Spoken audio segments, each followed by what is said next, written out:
Bismillahirrahmanirrahim. Let's start the discussion of chemistry chapter atomic structure. MCQ number 1. Total number of electrons in one tellurium ion is. अब टेलेरियम का atomic number भी दिया हुआ है आगे bracket में 52। वैसे तो atomic number is equal to number of electrons, लेकिन यहाँ पे गौर से देखें तो टेलेरियम के ऊपर -2 चार्ज आया हुआ है। नेगेटिव चार्ज तब आता है जब कोई एटम या कोई एलिमेंट इलेक्ट्रॉन्स गेन करता है। तो इसका मतलब टेलेरियम ने यहाँ पे 2 इलेक्ट्रॉन्स गेन किए हुए हैं, तो 52 + 2 54 इलेक्ट्रॉन्स हो जाएंगे इसके पास टोटल। तो delta is the option. MCQ number 2. When fast neutron carries nuclear reaction with nitrogen, it ejects particles. तो इसमें आएगा alpha particles.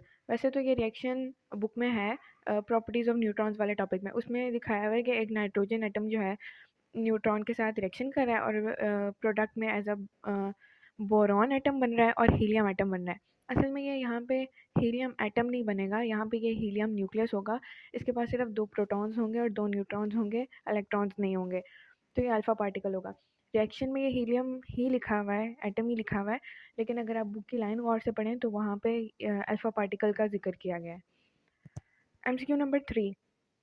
Which of the following species on losing an electron have a half-filled set of p orbitals? इसमें हमारे पास beta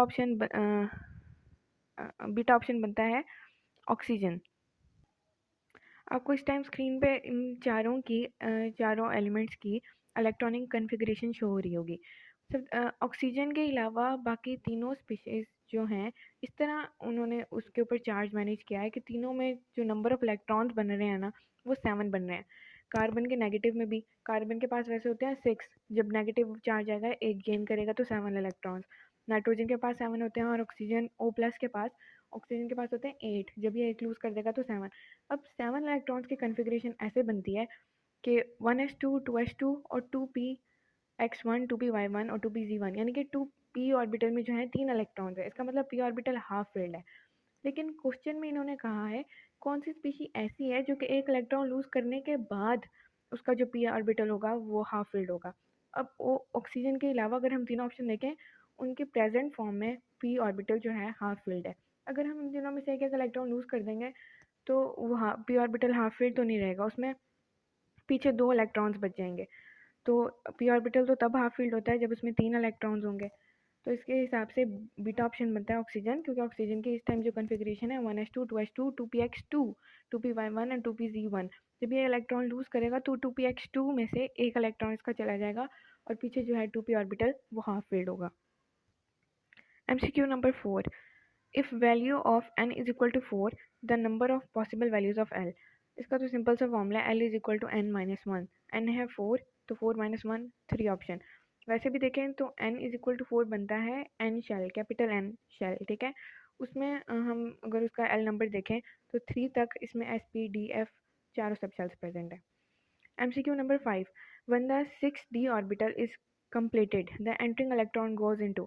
अब हम ये देखेंगे energy के हिसाब से। 6 इसमें हम फॉर्मूला पुट करेंगे n+1 वाला।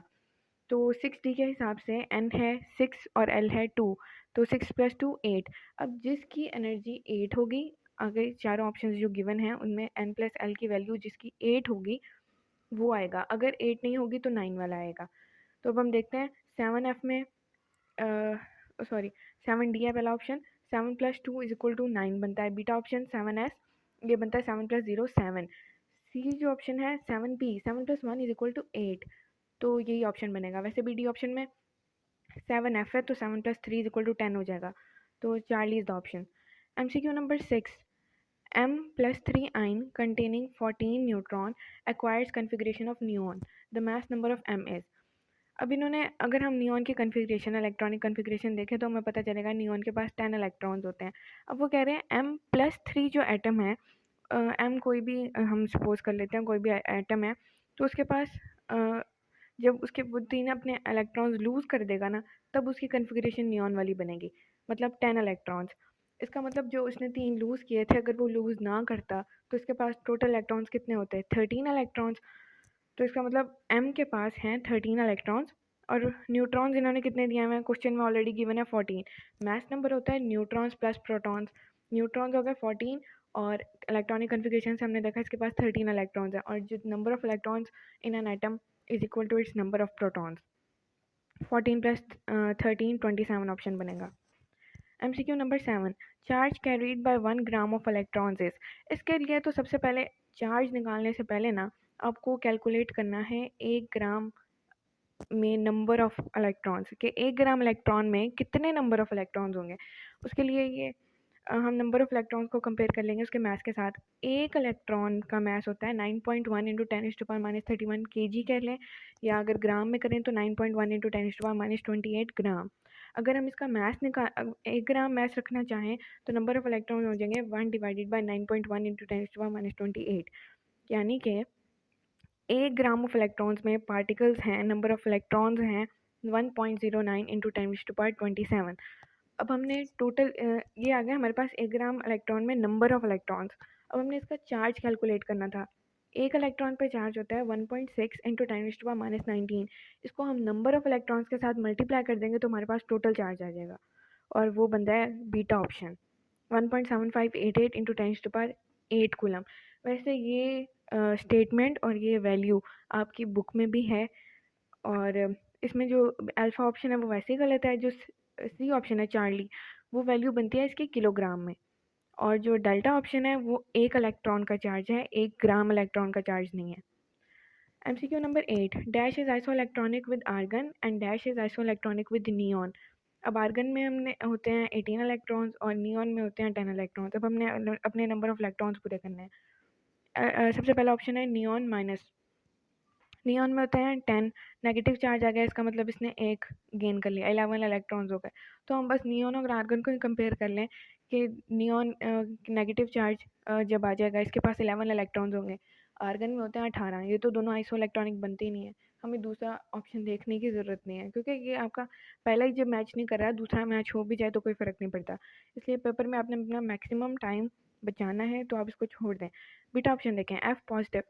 एफ में होते हैं 9 इलेक्ट्रॉन्स पॉजिटिव, यानी कि इसने एक इलेक्ट्रॉन जो है लूज़ कर दिया है, 8 इलेक्ट्रॉन्स बचे, लेकिन आर्गन में 18 हैं, फिर नहीं बनता ये ऑप्शन। सी ऑप्शन देखते हैं, क्लोरीन नेगेटिव। क्लोरीन में होते हैं 17 इलेक्ट्रॉन, -1 यानी कि 1 गेन कर रहा है ये, तो हो जाएंगे 18। अब ये क्लोरीन तो इसका आइसोइलेक्ट्रॉनिक है आर्गन का, लेकिन अब हम दूसरा ऑप्शन देखेंगे, क्लोरीन प्लस Cl पॉजिटिव। अब पॉजिटिव है तो एक ये लूज़ कर देगा, मतलब 16 इलेक्ट्रॉन्स, लेकिन नियॉन में है 10, तो ये दोबारा आइसो इलेक्ट्रॉनिक नहीं बनता इसका। तो डी ऑप्शन देखें, क्लोरीन नेगेटिव और फ्लोरीन नेगेटिव। क्लोरीन नेगेटिव वो हमारा ऊपर वाले ऑप्शन में भी देखा था, बन रहा था, क्योंकि 17 इलेक्ट्रॉन्स हैं, एक जब ये गेन करेगा तो 18 हो जाएंगे, आर्गन के साथ ही आइसो इलेक्ट्रॉनिक हो जाएगा। फ्लोरीन देखें, फ्लोरीन के पास होता है 9 इलेक्ट्रॉन्स, -1 इसने एक गेन किया हुआ है, तो 10 हो जाएंगे, नियॉन के साथ ही आइसो इलेक्ट्रॉनिक हो जाएगा, तो डी ऑप्शन बनता है। MCQ number 9, electrons in the subshell are more closer to the nucleus in argon than in helium due to the larger dash in argon। अब वो कह रहे हैं कि आर्गन में सबशेल्स एक दूसरे के ज़्यादा क्लोज़र हैं, सॉरी एक दूसरे के नहीं, न्यूक्लियस के ज़्यादा क्लोज़र हैं as compare to the helium. इसकी रीज़न क्या है? इसकी रीज़न है न्यूक्लियर चार्ज। न्यूक्लियर इसमें देखें, इलेक्ट्रॉन के पास कितने प्रोटॉन्स होंगे? 18 प्रोटॉन्स होंगे, क्योंकि इसका एटॉमिक नंबर भी 18 है।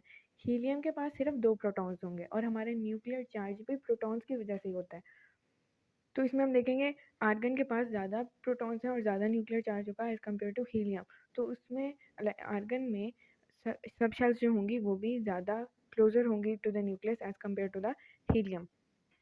MCQ number 10, atomic number of an element is 35, total number of electrons present in all the s orbitals of the ground state atom of that element will be।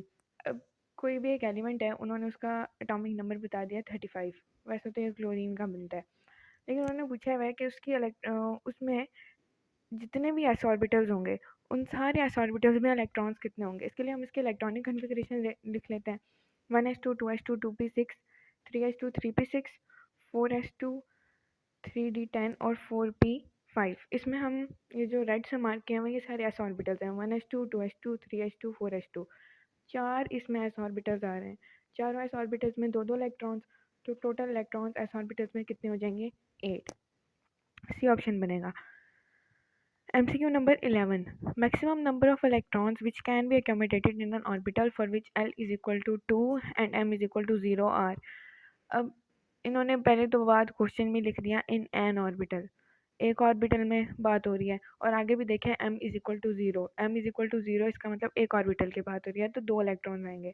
अब हमें l कौन सा subshell है, ये L2 है, 0 है, 1 है, ये मैटर नहीं करता, क्योंकि इन्होंने m दे दिया है क्या, 0, और 0 मतलब m इज इक्वल टू 0 मतलब एक ऑर्बिटल की बात हो रही है, और एक ऑर्बिटल में 2 इलेक्ट्रॉन्स ही आते हैं। MCQ number 12. Dash explains the order of 4s before 3D in electronic configuration.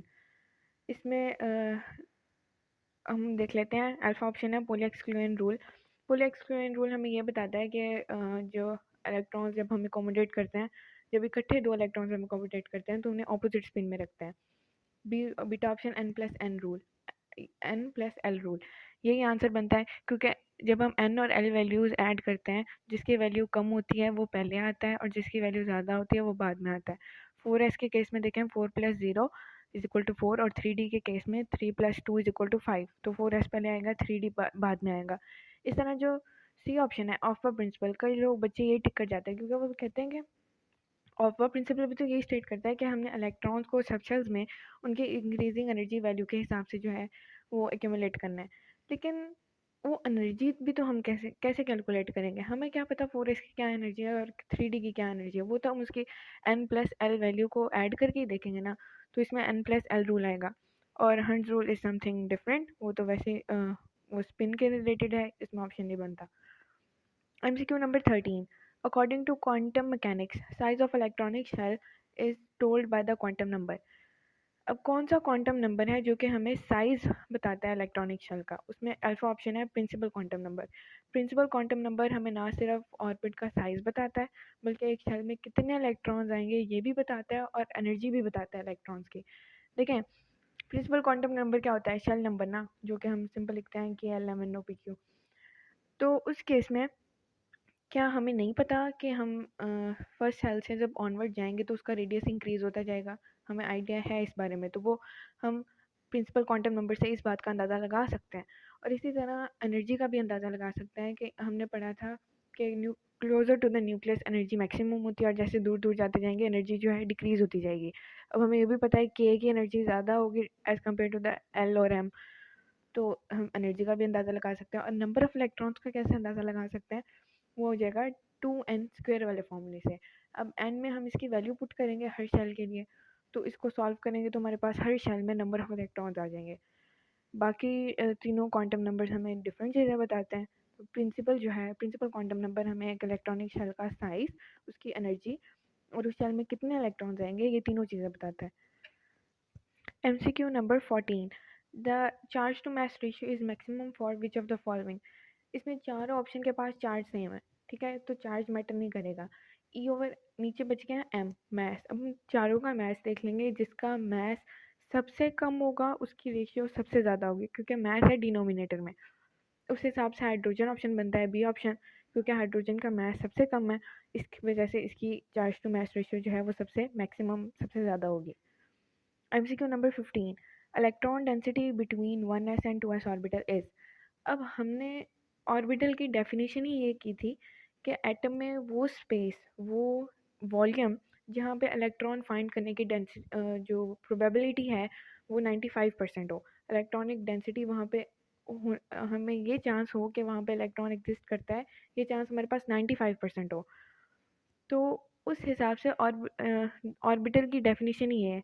लेकिन यहाँ पे इन्होंने पूछा है दो ऑर्बिटल्स के दरमियान वाली जगह, 1s एंड 2s के ऑर्बिटल्स के दरमियान की जगह की बात कर रहे हैं, तो ऑर्बिटल से जैसे ही हम बाहर निकलेंगे इलेक्ट्रॉन फाइंड करने की प्रोबेबिलिटी जो है हमारे पास फॉल कर जाएगी, ज़ीरो ऑप्शन आएगा, क्योंकि ऑर्बिटल से बाहर हम इलेक्ट्रॉन फाइंड नहीं कर सकते। हमने ऑर्बिटल इसे नाम ही तब इसलिए दिया था क्योंकि यहाँ पे इलेक्ट्रॉन फाइंड करने की जो प्रोबेबिलिटी है वो 95% थी, ऑर्बिटल से बाहर निकलेंगे ज़ीरो हो जाएगी। MCQ number 16. चार्ज और 1 मोल ऑफ इलेक्ट्रॉन इज। एक इलेक्ट्रॉन का चार्ज है 1.602 इंटू 10⁻⁻19। एक मोल का फाइंड करना है तो हम इसे एवोगाड्रो नंबर से मल्टीप्लाई कर देंगे, डी ऑप्शन बनता है। बी ऑप्शन में ध्यान से लगाइएगा, वहाँ पे डिवीजन का साइन है, मल्टीप्लाई का साइन नहीं है, और बाकी जो दो ऑप्शन है वो आंसर सॉल्व करके नहीं दिया हुआ, बल्कि एक में 1.602 इंटू 10⁻⁻19 ऑप्शन है और एक में 6.02 इंटू 10⁻23 वैल्यू दी हुई है। असल में आंसर आएगा इन दोनों को मल्टीप्लाई करके। MCQ number 17. Which pair of transition elements show abnormal electronic configuration? इसमें अल्फा ही आंसर है। अगर हम दोनों की इलेक्ट्रॉनिक कन्फिग्रेशन को देखें कॉपर और क्रोमियम की, तो कॉपर में 29 इलेक्ट्रॉन्स होते हैं, एंड में बचता है 4s1 और 3d10।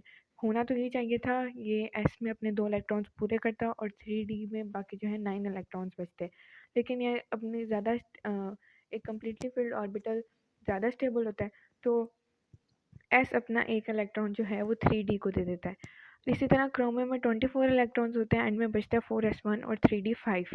होना तो ये चाहिए था 4s2 होता और 3d 4 होता, लेकिन 4s जो है अपना एक इलेक्ट्रॉन 3d को दे देता है, वहाँ पे 3d 5 कर देता है और खुद उसमें एक इलेक्ट्रॉन रह जाता है। इस तरह ये दोनों जो ट्रांजिशन एलिमेंट्स हैं ना, अपने इलेक्ट्रॉनिक कन्फिग्रेशन में थोड़ी अबनॉर्मलिटी शो करते हैं।